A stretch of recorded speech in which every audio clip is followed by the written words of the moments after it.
सब मिलकर जोर से कहेंगे हालेलुया। हालेलुया।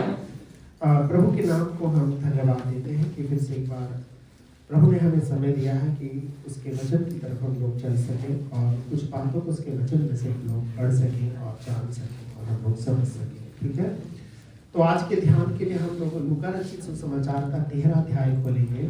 ठीक है, और ये 108 नंबर का पेज है जिनके पास बाइबल है, और 6 वचन से लेकर उसका 9 वचन तक हम लोग पढ़ेंगे और इसके ऊपर आज के ध्यान हम थोड़ा समय के लिए मनन करेंगे कि प्रभु का जो वचन है आज हम सबों से क्या बोलता है और क्या बात करता है।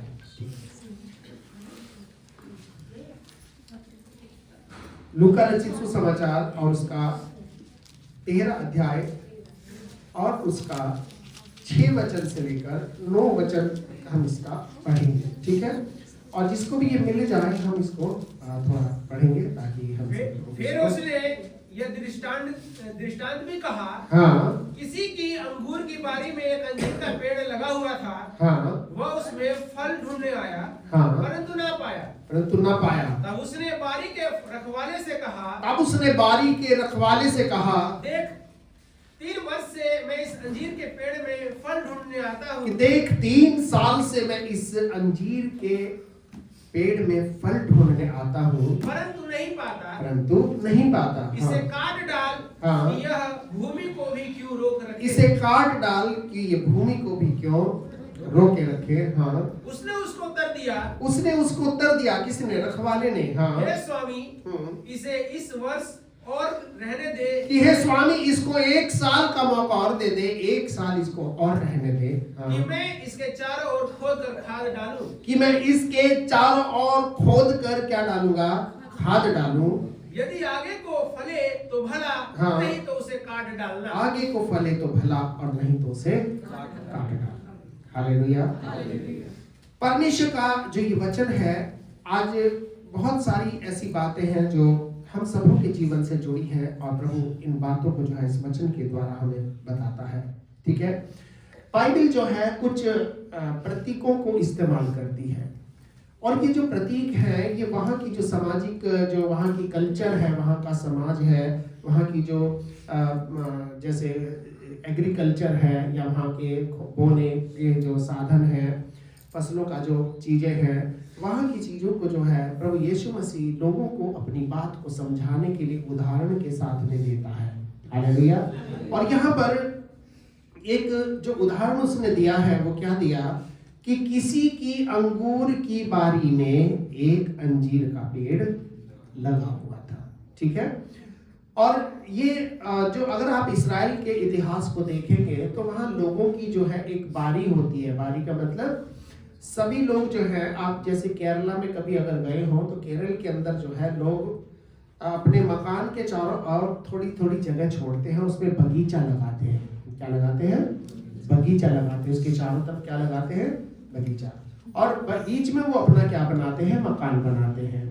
और वहां पर जो है ये एक प्रकार का वहां कल्चर है, वहां पर ये एक प्रकार का सभ्यता। इसी तरह से इस्राएल के अंदर जो भी लोग रहते हैं उन लोगों की अपनी अपनी थोड़ी थोड़ी क्या होती है? जमीन होती है।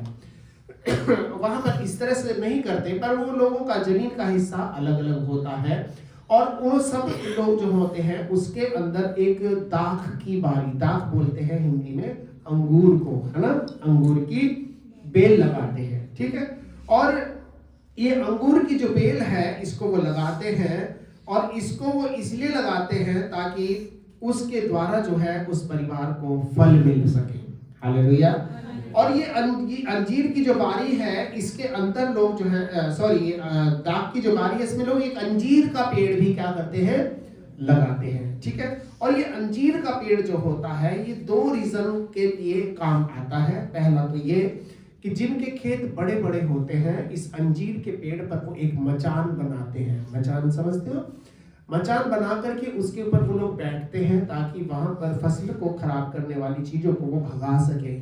ठीक है, क्योंकि बाइबल के समय में लोगों के पास बहुत बड़ी बड़ी जमीनें होती थी और वो नीचे से पूरा उनको देख नहीं पाते थे, इसलिए वो मचान बनाकर ऊपर बैठते थे, वहां से शोर मचाते थे, हल्ले मचाकर चिड़ियों को या ऐसी चीजों को जो अंगूर की फसल को नष्ट करती है ऐसी चीजों को वो भगाते थे। ठीक है। तो इसलिए ये अंजीर की बारी है, ध्यान रखेंगे, पर इसके अंदर सॉरी ये दाग की बारी है, पर इसके अंदर अंजीर का भी क्या है, पेड़ है, ठीक है। तो ये अंजीर का जो पेड़ है, इसके दो पर्पस थे। एक पर्पस तो ये था, एक मकसद ये था कि वो फल को दे, और दूसरा मकसद ये था कि वो चौकसी करने में सहायता करे। हालेलुया। तो यहाँ पर परमेश्वर के इस वचन को जब हम पढ़ते हैं, तो परमेश्वर का जो वचन है वो इसलिए हमें बताता है, अगर थोड़ा सा यूहन्ना रचित सुसमाचार का हम 15 अध्याय पढ़ें, तो वहां से परमेश्वर जो है हम सब लोगों से क्या करता है, फलों की उम्मीद करता है। हालेलुया। हम सब लोगों से क्या करता है, फलों की उम्मीद करता है। आप भी अपने घर में कोई फूल का पौधा लगाते हैं या कोई भी सब्जी का कोई बेल लगाते हैं, सब्जी उगाते हैं, तो आप उससे एक्सपेक्ट करते हैं, उम्मीद करते हैं कि वहां से आपको कुछ प्राप्त हो। और अगर आपको देखते हैं इसमें कुछ मिल नहीं रहा है, इसमें से कुछ प्राप्त नहीं हो रहा है, तो आप क्या करते हैं, उसको उखाड़ देते हैं और उसकी जगह कोई दूसरा पौधा लगा देते हैं, ठीक है। तो इसी तरह से परमेश्वर ने भी हम सब लोगों को क्या किया है, क्या किया है, चुना है। हालेलुया। हम सबको चुन करके वो लाया है, और हमारा जो एक अल्टीमेट जो हमारा जो एक उद्देश्य है परमेश्वर के लिए, वो क्या है, इसमें थोड़ा पढ़ेंगे हम 15 अध्याय का 16 वचन, ठीक है। तुमने मुझे नहीं चुना, हाँ, परंतु मैंने तुम्हें चुना है। हाँ, इस बात की आप भूल नहीं करना कि हम प्रभु के भवन में आए हैं। इस बात को समझना कि कोई है जो आपको यहाँ लाया है। हालेलुया। आप ये कभी मत सोचना कि हम यहाँ आए हैं, पर आप ये सोचना कोई है जो आपको यहाँ लेकर आया है, क्योंकि तुमने प्रभु को नहीं चुना, प्रभु ने तुमको चुना। हालेलुया। इस बात में बहुत बड़ा अंतर है। हम कई बार सोचते हैं चलो आज मन करा चर्च, नहीं, तुम नहीं गए, तुम्हें कोई ले गया है। हालेलुया। लिखा है तुमने मुझे नहीं चुना, परंतु मैंने तुम्हें चुना है। और आगे पढ़ेंगे, और तुम्हें ठहराया है ताकि तुम जाकर फल लाओ, और तुम्हारा फल बना रहे, और तुम्हारा फल क्या रहे, बना रहे, कि तुम मेरे नाम से जो कुछ पिता से मांगो वह तुम्हें दे। हाँ, कि तुम जो कुछ मेरे नाम से पिता से मांगो वो तुम्हें दे। हालेलुया। तो हमारा फल क्या है, कितनी अच्छी पुस्तक है बाइबल। हमारा तो फल भी ये है कि हमारी प्रार्थना का उत्तर है। हालेलुया। अगले वचन में क्या, तुम्हारा फल बना रहे, और क्या फल है ये, कि जो कुछ तुम पिता से क्या करो, मेरे नाम से मांगो वो सब तुम्हें दे। यानी कि वो ऐसा परमेश्वर है जो हमसे लेता नहीं लेकिन हमें देता है, और हमारे फल को भी वो इस बात से काउंट करता है कि हम उससे प्रार्थना करें और वो परमेश्वर हमें दे। हालेलुया। तो इसका मतलब कि प्रभु का जो वचन है वो ये कहता है कि वो उसमें फल ढूंढने आया, और फल क्यों नहीं मिल रहा था, क्योंकि वो लोग मांग नहीं रहे थे। हालेलुया। बाइबल में लिखा है कि तुम मांगते हो तुम्हें मिलता नहीं है, क्योंकि तुम पूरी इच्छा से उसको मांगते हो। कितने लोग आज अपने लिए कुछ मांगते हैं, वो इसलिए मांगते हैं ताकि पड़ोसी को नीचा दिखा सके। प्रभु उसका 2 मंजिल है तो मेरा 3 मंजिल होना चाहिए, ताकि मैं थोड़ा सा उसके सामने शेर बन करके दिखाऊं। किसी के पास अगर कुछ कपड़ा हम देख लेते हैं तो हम मांगते हैं कि प्रभु हमें एक ऐसा ही कपड़ा चाहिए। तो ये चीजें मांगने वाली चीजें नहीं है। हमें क्या मांगना है, बाइबल में लिखा है कि सबसे पहले उसके राज्य और धर्म की खोज करो, ये सारी चीजें तुम्हें यूं ही मिल जाएंगी। और उसके राज्य में क्या मांगना है कि प्रभु मैं तेरे सुसमाचार को तेरे लोगों तक पहुंचा सकूं, मैं उन लोगों तक तेरे सुसमाचार को पहुंचा सकूं, और यही मेरा क्या है, फल है, यही मेरी क्या होनी चाहिए, प्रार्थना होनी चाहिए। क्योंकि बाइबल में लिखा है कि हम तो प्रभु के हैं ही, जो प्रभु का है वो सब कुछ किसका है, हमारा है। आपको पता है बाइबल के अंदर जब उड़ाऊ पुत्र लौटकर अपने पिता के पास गया था, सब कुछ उसने खो दिया था, लेकिन क्या हुआ, पिता ने उसे क्या किया, सबसे पहले उसको अच्छे से अच्छा वस्त्र पहनाया। वस्त्र पहनाने का मतलब कि अब जो तू पहले था अब तू ऐसा नहीं है, अब तू मेरे समान है। हालेलुया। वस्त्र पहनाने का मतलब अपनी धार्मिकता को उसको दे दिया कि तू अब फिर से मेरे परिवार का हिस्सा बन गया। हालेलुया। पहला वस्त्र पहनाया, और दूसरी चीज क्या पहनाई, अंगूठी पहनाई। अंगूठी पहनाने का मतलब क्या होता है, मैंने आपको बता रखा है अंगूठी जब हर जाति में, हर धर्म के अंदर ये रस्म होती है, दूल्हा दुल्हन को पहनाता है और दुल्हन दूल्हे को पहनाती है। वो इस बात का प्रतीक होता है कि आज से जो कुछ मेरा है वो सब कुछ तेरा हो गया, और आज से जो कुछ तेरा है वो सब कुछ मेरा हो गया। तो परमेश्वर एक ऐसे रिलेशन को, एक ऐसे संबंध को आज हम सबके साथ बनाना चाहता है कि परमेश्वर क्या कहता है कि वो हमारे अंदर क्या करता है, फलों को ढूंढता है। हमारा फल क्या है कि प्रभु की उपस्थिति में बैठना, उससे प्रार्थना करना और उससे मांगना। हालेलुया। लेकिन हम लोग क्या मांगते हैं? हम अपने लिए मांगते हैं, अपने बच्चों के लिए मांगते हैं, अपने परिवार के लिए मांगते हैं, अपने जीवन के लिए मांगते हैं। मैं ये नहीं कह रहा हूं मांगना गलत है, पर ज्यादातर हम इन्हीं चीजों के पीछे मांगते हैं।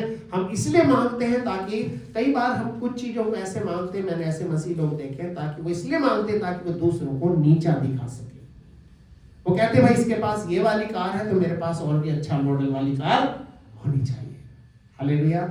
लेकिन जब हम अपना फोकस परमेश्वर पर रखते हैं, उसके काम पर रखते हैं और उसकी आराधना में हम अपना फोकस रखते हैं, तो परमेश्वर हमारे जीवन के ऊपर अपना फोकस रखता है। हालेलुया। क्योंकि प्रभु की आंखें हमारे जीवन को और हमारे कामों को, हमारे चीजों को वो देखती रहती हैं। और बाइबल में लिखा है कि मनों का जांचने वाला जानता है कि हमें किस चीज की जरूरत है। हालेलुया। ध्यान रखना कि हमारे जीवन में एक जो जरूरत होती है, कुछ इच्छाएं होती हैं, ठीक है। हमारे जीवन में जरूरतें तो हमारी परमेश्वर पूरी करता है और उनकी भी करता है जो प्रभु को मानते ही नहीं है। लेकिन इसके अलावा परमेश्वर हमारी इच्छाओं को भी पूरी करता है। जरूरतें अलग हैं, ठीक है, जरूरतें क्या हैं? अलग हैं, और इच्छाएं अलग हैं, और इच्छा पूरी भी हो सकती है और नहीं भी हो सकती है। तो ध्यान रखना, यहाँ प्रभु के वचन में लिखा है कि फिर उसने एक दृष्टांत कहा, किसी की अंगूर की बारी में एक अंजीर का पेड़ लगा हुआ था और वह उसमें फल ढूंढने आया परंतु ना पाया, और उसने बारी के रखवाले से कहा कि देख, मैं 3 साल से इस पेड़ में फल ढूंढने आता हूं परंतु नहीं पाता, इसे काट डाल के भूमि को भी क्यों रोके रखे। हालेलुया।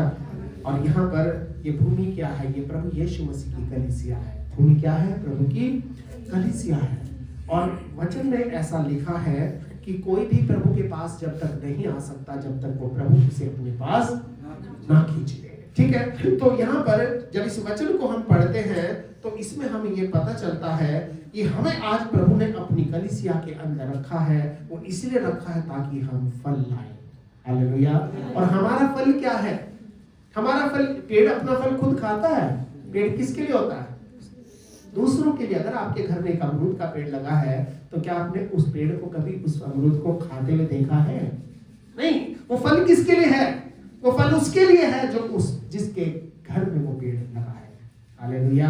अगर आपके घर में एक जामुन का पेड़ लगा है, आपके घर में किसी दूसरी चीज का पेड़ लगा है, तो वो इसलिए लगा है ताकि उस फलों से उस परिवार का भला हो सके, उस फलों से जो है बाहर वाली दुनिया का भला हो सके। हालेलुया। तो इसलिए परमेश्वर ने हमें चुना है, अपनाया है। और ये फल क्या है? ये फल हमारी टैलेंट्स है, ये हमारी योग्यताएं हैं जिनको हमें अपने प्रभु के लिए, उसके राज्य के लिए इस्तेमाल क्या है करना है। हालेलुया। ये हमारे अंदर अलग अलग क्षमताएं हैं, ठीक है। परमेश्वर ने हम सबको एक जैसा नहीं बनाया, मैंने आपको बताया था, अलग अलग करके बनाया ताकि हमें एक दूसरे की जरूरत महसूस हो। हालेलुया। तो परमेश्वर हमें आशीषित करने वाला परमेश्वर है, वो अपनी बरकतों से हमें भरने वाला परमेश्वर है, पर इसके लिए एक शर्त है कि हमें फलवंत बनना है। हालेलुया। हालेलुया। और इसलिए प्रभु का वचन यहाँ पर एक 15 अध्याय का पहला वचन भी हम लोग पढ़ेंगे यूहन्ना का, ठीक है। क्या लिखा है उसमें?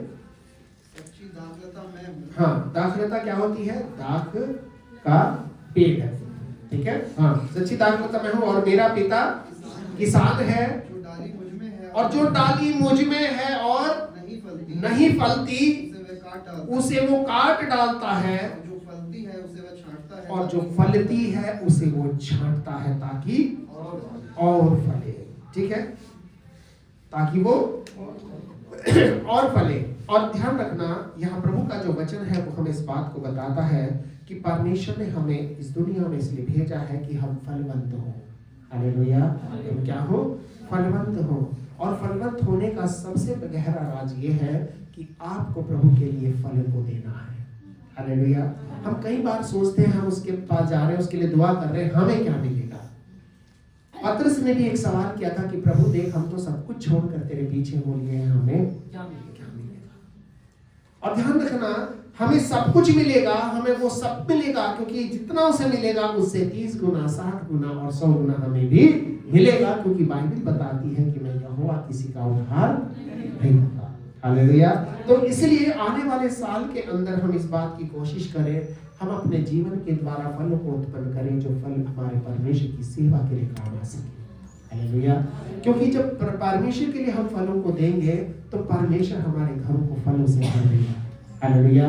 हमारे घरों को वो अपनी आशीषों से भर देगा, क्योंकि हमें मांगने की जरूरत नहीं है, क्योंकि ऑलरेडी हम कौन हैं? अपने परमेश्वर की संतान हैं। हम पहले से परमेश्वर की संतान हैं, और बाइबल में लिखा है मांगो तो तुम्हें दिया जाएगा ताकि तुम्हारा आनंद पूरा हो जाए। ठीक है। और हम क्या मांगते हैं? हम अपने लिए ही मांगना। हमें किसके काम के लिए? प्रभु के काम के लिए मांगना है कि प्रभु तू मुझे सामर्थ्य दे ताकि मैं तेरे वचन को वहां पे प्रचार करके आ सकूं। प्रभु मुझे तू सामर्थ्य दे ताकि मैं तेरे भवन में तेरे लोगों के लिए कुछ कर सकूं। प्रभु तू मुझे सामर्थ्य दे, शक्ति दे ताकि मैं तेरे लिए गा सकूं। जो भी हमारे पास क्षमता है उसको खोलना है हमें। किसके लिए? प्रभु के लिए। हालेलुया। जब आप प्रभु के लिए अपनी क्षमताओं को खोलोगे तो परमेश्वर भी अपनी क्षमताओं को आपके लिए क्या कर देगा? खोल देगा। हमारे अंदर अलग अलग क्षमताएं हैं, हम अलग अलग योग्यताओं से भरे हुए लोग हैं। ठीक है। हमारे पास ऐसा नहीं है कि एक व्यक्ति सर्वगुण संपन्न है, ऐसा नहीं है। सबके अंदर कुछ ना कुछ अलग अलग गुण है, और उन गुणों को आपको देखने की जरूरत है, क्योंकि ये गुण आपके अंदर इम्पार्ट किए गए हैं, या आपकी नेचर में डाले गए हैं, या आपकी स्वभाव में डाले गए हैं, या आपके जीवन के अंदर परमेश्वर के द्वारा दिए हुए हैं। हालेलुया। क्योंकि बाइबल में ऐसा लिखा है कि परमेश्वर ने हम सबको अपने स्वरूप और अपनी समानता में बनाया है। और सबसे पहली बात इस वचन से हम लोग सीखते हैं, पहली बात कि परमेश्वर हमसे फलों की उम्मीद करता है। हालेलुया। पहली बात क्या सीखी? परमेश्वर हमसे फलों की उम्मीद करता है। और दूसरी बात हम इस वचन से सीखते हैं कि परमेश्वर हमारे साथ धीरज रखता है। हालेलुया। परमेश्वर हमारे साथ क्या रखता है? धीरज रखता है। ठीक है। धीरज रखने का मतलब चलो कोई बात नहीं, अब नहीं आए आगे हो जाएगा, अब नहीं हुआ आगे हो जाएगा, अब नहीं हुआ आगे हो जाएगा। ठीक है। और तीसरी बात इस वचन से हम देखते हैं कि हमारा स्वामी, हमारा परमेश्वर हमें फल देने में क्या करता है? हेल्प करता है। हालेलुया। इससे पहले कि वो एक डिसीजन लेता इस पेड़ को काट डालना है, उसने एक डिसीजन लिया, नहीं, सबसे पहले मैं इसकी मरम्मत करूंगा, इसको रिपेयर करूंगा ताकि ये ठीक हो जाए। हालेलुया। तो वो क्या कह रहा है कि प्रभु 1 साल इसको क्या कर और रहने दे, मैं इसके चारों ओर खोद कर क्या करूंगा? खाद डालूंगा। हालेलुया। और खाद क्या? इस पेड़ के लिए न्यूट्रिशन है। खाद इस पेड़ के लिए एक बढ़ोतरी वाली क्या है? चीज है। क्योंकि अंजीर का जो पेड़ होता है वो ऐसी क्वालिटी रखता है कि आसपास के जितने भी मिनरल्स होते हैं, पोषक तत्व होते हैं, ये अपने अंदर खींच लेता है। और जहां जहां तक इस पेड़ की जड़ें होती है, इसकी छाया होती है, वहां पर हरी घास पैदा होना बंद हो जाती है। रीजन ये है क्योंकि ये बहुत ही पावरफुल तरीके से वहां की उर्वरकता को, वहां की मिट्टी का जो उपजाऊपन है उसको अपने पास खींचता है। हालेलुया। तो इसलिए इसके अंदर परमेश्वर ने ऐसी क्षमता दिया है, लेकिन इसने अपनी क्षमता को विकसित नहीं किया। इसलिए प्रभु इस पेड़ से क्या है? नाराज है। हालेलुया। परमेश्वर ने हम सबों को अपनी कुछ अलग क्षमताओं से भरा है। और आप ध्यान रखना, आप कोई भी हो, चाहे बच्चा हो, बेटा हो, बेटी हो, लड़का लड़की, कोई भी क्यों ना हो, आप चाहे बच्चे हो, बुजुर्ग हो, परमेश्वर ने कुछ क्षमताएं हैं जो आपके अंदर दी है, क्योंकि आप परमेश्वर की नजरों में यूनिक हो। यूनिक का मतलब सबसे अलग और सबसे अनोखे हो। हालेलुया। आपके जैसा कोई दूसरा नहीं है। हम इसलिए एक दूसरे के साथ अपनी तुलना ना करें कि भाई वो तो अच्छा गा सकता है, मैं अच्छा नहीं गा सकता, वो अच्छा ये कर सकता है, वो अच्छा नहीं। परमेश्वर के जो है वो गुणों को देने वाला परमेश्वर है। हालेलुया। और इसलिए इस वचन के अंदर लिखा है कि ये जो खाद डाली जाएगी इसको खोद करके डाली जाएगी। और ध्यान रखना, जब खुदाई होती है सब कुछ बिखरा बिखरा सा लगता है ना। जब आपके घर में नींव खुदती है, तोड़ फोड़ होती है, मकान में रिनोवेशन आप कराते हैं, तो घर में घुसने का भी कई बार क्या नहीं करता? मन नहीं करता। सब तरफ मिट्टी मिट्टी मिट्टी रहती है, सब कुछ अस्त व्यस्त हो जाता है, ठीक है। इसी तरह से परमेश्वर कई बार जब हमारे जीवन को रिपेयर करता है तो कई बार सब कुछ अस्त व्यस्त होता है, क्योंकि उसको खोद कर क्या करना है, खाद डाला जाना है। अभी खुदाई चल रही है। हो सकता है आपके हमारे जीवन के अंदर कोई एक ऐसा प्रोसेस चल रहा हो, एक ऐसा काम चल रहा है जो अभी हमें समझ में नहीं आ रहा, लेकिन ऐसे वक्त में हमें धीरज रखना है, क्योंकि परमेश्वर फल देने में हमारी क्या करेगा, मदद करेगा। हालेलुया।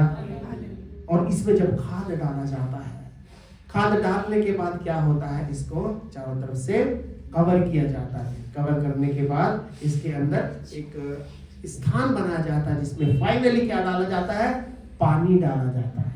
हालेलुया। फाइनली क्या डाला जाता है, पानी। और पानी क्या है, ये एक ऐसी चीज है जो उस खाद को इसकी जड़ों तक पहुंचाता है। हालेलुया।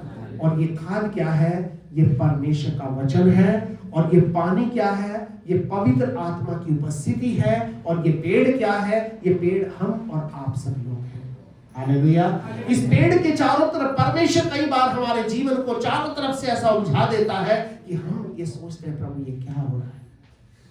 हम सोचते हैं, प्रभु क्या हो रहा है, सब कुछ अस्त व्यस्त है, सब कुछ कई बार उल्टा सीधा हो जाता है, हम सोचते कुछ है, हो कुछ जाता है। वो इसलिए क्योंकि आपके अंदर अभी एक रिपेयर का काम चल रहा है।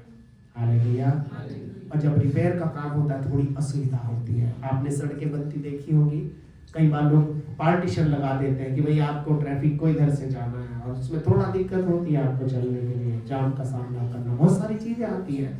लेकिन जब वो चीज क्लियर हो जाती है, जब वो चीज बन जाती है, तो उस समय वो बहुत सुंदर दिखाई देता है, उसमें चलना आसान हो जाता है, और वो आपके मार्ग तक आपको बहुत जल्दी से पहुंचा देता है। हालेलुया। हम लोग मायापुरी जाते थे, बीच में फ्लाईओवर ये वो सब बन रहा था, सब कुछ अस्त व्यस्त, मिट्टी मिट्टी, इतना बड़ा बड़ा जाम जो है तय करना पड़ता था।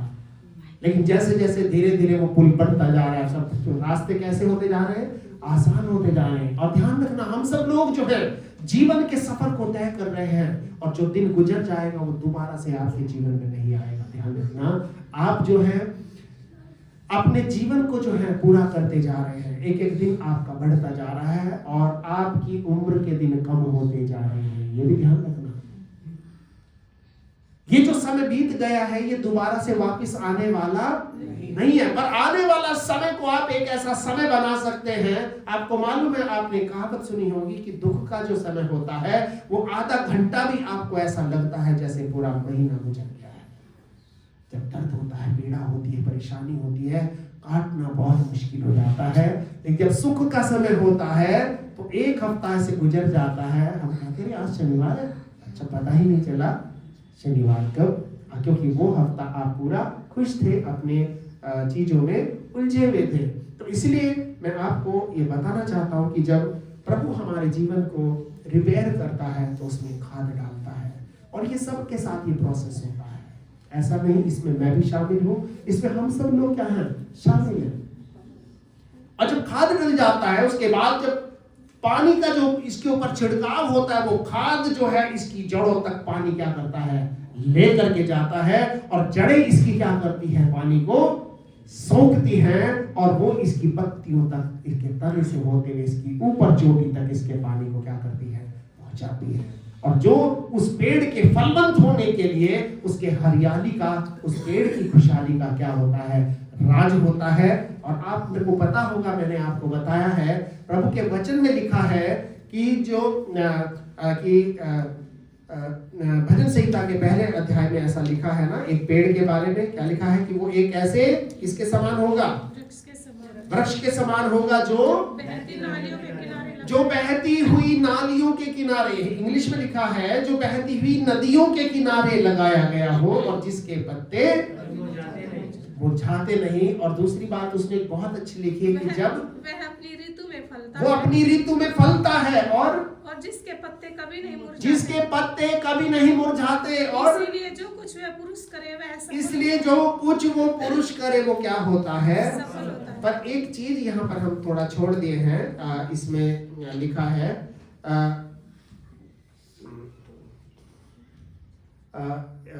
वह उस वृक्ष के समान है जो बहती नदियों के किनारे लगाया गया है, जो अपनी ऋतु में फलता है, जिसके पत्ते कभी मुरझाते। और मुरझाते क्यों नहीं? आपको पता है पत्ते कब मुरझाते हैं? जब पतझड़ आता है। हालेलुया। ये पतझड़ एक ऐसा समय है जिसमें सब पर मुसीबत आती है। पेड़ों पर सब पत्ते क्या होते हैं? पीले पड़ करके सब मुरझा जाते हैं, हवाई चलती है और ये पत्ते गिरते रहते हैं। ठीक है। और ये पतझड़ का जो मौसम होता है ये दुनिया में लोग चलता रहेगा। ये पतझड़ एक मुसीबतों को दिखाता है। जैसे कोरोना की बीमारी आई थी, कितने पेड़ जो है इसमें गिर गए, कितने पेड़ जो है इसमें पत्तों से विहीन हो गए, लेकिन कुछ पेड़ हैं जो उसमें भी खड़े रहे। हालेलुया। यहाँ प्रभु का वचन हमें ऐसा बताता है कि वो एक ऐसे वृक्ष के समान होगा जिसके पत्ते कभी मुरझाते नहीं, इसलिए जो कुछ वो पुरुष करे वो सब कुछ क्या होता है? सफल होता है। इंग्लिश बाइबल में लिखा है कि जो कुछ वो व्यक्ति करे वो फलवंत होता है। हालेलुया। इंग्लिश बाइबल में लिखा है कि वो जो व्यक्ति करता है वो फ्रूटफुल होता है, और इसमें लिखा है कि वो सफल होता है, वो सफल होता है। हालेलुया। तो इसलिए प्रभु के इस वचन के अंदर हम इस बात को पढ़ते हैं। हम सब लोग कौन है? हम सब लोग वो हैं जो बहती हुई नाली, और बहती हुई नाली क्या है? यीशु मसीह ने एक दिन आवाज लगाई यूहन्ना के 7वें अध्याय के 37 वचन में कि जो प्यासा हो वो मेरे पास आए, जैसा पवित्र शास्त्र में लिखा है, उसके हृदय में से जीवन के जल की नदियां बह निकलेगी। हालेलुया। ये जीवन के जल की नदियां जो है आज हम सब के जीवन से बहना है, और ये जल वहां तक पहुंचना है जहां तक आज प्रभु हमसे कुछ करने के लिए कहता है। और ये जल ही है जो लोगों के जीवन में हरियाली को लेकर आता है। हालेलुया। और ध्यान रखना, एक पेड़ की फलवंतता का जो राज है, एक पेड़ के सफलता का जो राज है, उसका ऊपर का हिस्सा नहीं है, उसके कौन सा हिस्सा है? जो छिपा हुआ है, जो दिखाई। और कौन सा हिस्सा दिखाई नहीं देता? जड़ वाला हिस्सा। लेकिन जड़ वाला हिस्सा इस बात को निश्चित करता है कि इसके अंदर जो है खुराक कितनी जा रही है, ये पेड़ कितना नीचे से अपना भोजन बटोर रहा है। हालेलुया। तो इसलिए हम सब का जो जीवन है, बाइबल में लिखा है, इसलिए बाइबल में लिखा है जब तू प्रार्थना करे तो कहां जा? गुप्त स्थान में जा। लोगों को दिखाने के लिए मत प्रार्थना कर। क्यों? क्योंकि तुझे अपनी पेड़ की जड़ में, तुझे अपनी जड़ के अंदर पानी पहुंचाना है। आपने कई बार लोगों को देखा होगा, लोग मंदिर आता है तो लोग खड़े हो जाते हैं, प्रार्थना करते हैं। मैं भी जब छोटा सा था तो मेरी आसपास देखता था कि 4-5 लोग देख रहे हैं नहीं मुझे प्रार्थना करते हुए, ताकि थोड़ा सब्र आ जाता था कि हाँ लोग कहेंगे बहुत अच्छा आदमी है, ये तो हाथ जोड़ के भी खड़ा हो जाता है। समझ रहे हो? बाइबल में साफ लिखा है तुम दूसरों को दिखाने के लिए अपने धर्म के काम मत करो, नहीं तो अपने स्वर्ग के पिता से कोई भी फल नहीं। आज लोग काम करते हैं पर वो तुर ही बजवाना चाहते हैं कि देखो आज मैंने ये काम कर दिया। ठीक है। तो इसलिए हम ऐसा ना करें, क्योंकि हमारी जो जीवन की सफलता का जो राज है वो हमारा छिपा हुआ जीवन है, प्रार्थना का छिपा हुआ जीवन है। हालेलुया। और इसलिए ये वचन हमें इस बात को बताता है, इस आने वाले साल के अंदर हमारे जीवन के अंदर कभी खुदाई चले, जीवन में कभी कोई परेशानी आ जाए तो हमें घबराना नहीं है, क्योंकि ये वो वक्त है जब इसके ऊपर जल पहुंचेगा और आपकी जड़ों में जल जाएगा, और आप ऊपर से क्या होंगे? फलवंत होंगे। और जो फलवंत होंगे तो लोगों को आप फलवंत दिखेंगे, और जो फलवंत पेड़ होता है वो लोगों को अपनी तरफ क्या करता है? आकर्षित करता है, अपनी तरफ क्या करता है? खींचता है। हालेलुया। और इसीलिए फलवंत पेड़ के पास क्या है? बहुत लोग जाना चाहते हैं। लोग रास्तों को तय करते हैं, उस फलवंत पेड़ तक पहुंचते हैं ताकि उसके फलों को देख सके, उसके फलों को यूज कर सके। हालेलुया। परमेश्वर इस वचन के द्वारा हम सबको बहुत आशीष दे। आइए हम सब लोग इस समय अपनी अपनी आंखों को बंद करेंगे और इस समय हम जाएंगे। हमारे सामर्थी और जीवित परमेश्वर तेरे वचन के अंदर अभी हमने देखा हमारे जीवन क्यों तू चाहता है कि हमारा जीवन फलवंत बने। हो सकता है पिछले साल प्रभु हमारे जीवन से फल नहीं आए हो सकता है पिछले साल हमारे जीवन में कुछ कमी रही हो प्रभु, लेकिन पिता हमें विश्वास है तू धीरज रखने वाला परमेश्वर है। तू हमारे साथ हमारे फलों को देने में मदद करता है। तू मदद करता है कि हमारे कानों में वो वचन तू हमें सुना देता है, जिस वचन को तू आज हम सबसे बोलना चाहता है। क्योंकि प्रभु तेरे वचन तू अपने दास लोगों के मुंह में डालता है ताकि वो हमारी जड़ों तक पहुंच सके। और हमें क्या जरूरत है प्रभु, हम नहीं जानते, लेकिन तेरा पवित्र आत्मा जानता है तेरे लोगों को आज किस चीज की जरूरत है पिता। प्रभु पहली बात आज तेरे वचन में से हमने देखी कि तू हमसे फलों की उम्मीद करता है क्योंकि तूने हमें लगाया है। दूसरी बात तेरे वचन में हमने देखी तू हमारे लिए धीरज रखता है, तू हमारे लिए सब्र करता है। क्यों करता है? क्योंकि हे पिता परमेश्वर हम तेरे लोग हैं और इसलिए प्रभु तू हमारे जीवन से क्या करता है? सब्र करता है। हाँ प्रभु। और तीसरी बात तेरे वचन में हमने देखी, एक समय आएगा अगर हम इस बात को लेकर गंभीर नहीं होंगे तो हमारे स्वामी का जो धीरज है, उसका सब्र है, वो खत्म हो जाएगा। और चौथी बात हम यहाँ पर देखी कि हमारा स्वामी, हमारा परमेश्वर हमें फल देने में मदद करता है। हाँ पिता, हमारे जीवन को तो आशीष दे प्रभु। और पिता परमेश्वर हमारे जीवनों को तो अपनी बरकतों से भर दे पिता परमेश्वर। प्रभु तू बहुत अद्भुत और महान परमेश्वर है। इसलिए पिता परमेश्वर तूने अपने वचन में हमसे वादा किया है, यदि तुम मुझ में बने रहो और मेरा वचन तुम में बना रहे तो जो मांगो वो सब तुम्हारे लिए हो जाएगा। और पिता हम तेरे वचन के द्वारा फलवंत हो, आने वाले साल में प्रभु हम इतना गुना फल लाए जितना आज तक हम कभी ला नहीं सके प्रभु। हाँ पिता, इस खाद के द्वारा हम 30 गुना, 60 गुना, 100 गुना फलवंत लाने वाले हो सके, ताकि लोग उससे कई गुना फल हमारे जीवन परिवारों में देख सके, हमें बढ़ते हुए देख सके, आशीषित देख सके, हमें फाइनेंस में आशीषित देखे, हमारे फिजिकल जो क्षेत्र है उसमें हम आशीषित हो प्रभु। और हमारा हर एक प्रकार का, हमारे बच्चों का जीवन, हमारे परिवार का जीवन हर प्रकार से तेरी बरकतों से और तेरी आशीषों से भर जाएगा। हाँ पिता, हर एक भाई बहन को, बच्चे बुजुर्ग को तू आशीष दे। और ये प्रार्थना करते हैं कि जब ये वापस अपने घरों को जाते हैं, तेरी उपस्थिति चलकर इनके साथ इनके घरों में जाए। और जब इनके कदम इनके घरों में पड़ते हैं प्रभु, तो वहां पर तेरी सामर्थ, तेरी उपस्थिति और तेरी शक्ति का प्रभाव इनके जीवन में रहने लगे। हाँ प्रभु, हम सब बातों के लिए आपका धन्यवाद देते हैं और सब कुछ आपके पवित्र हाथों में समर्पित करते हुए धन्यवाद के साथ ये प्रार्थना हम अपने उद्धारकर्ता, मुक्तिदाता प्रभु यीशु के पवित्र नाम से मांगते हैं। इसे सुने और ग्रहण करें और हम सब जब लोग प्रभु के हैं मिल करके कहेंगे आमीन। अब हमारे प्रभु यीशु मसीह का अनुग्रह, पिता परमेश्वर का प्रेम और पवित्र आत्मा की सहभागिता से लेकर हमेशा तक हम सब लोगों के साथ होती रहेगी। आमीन।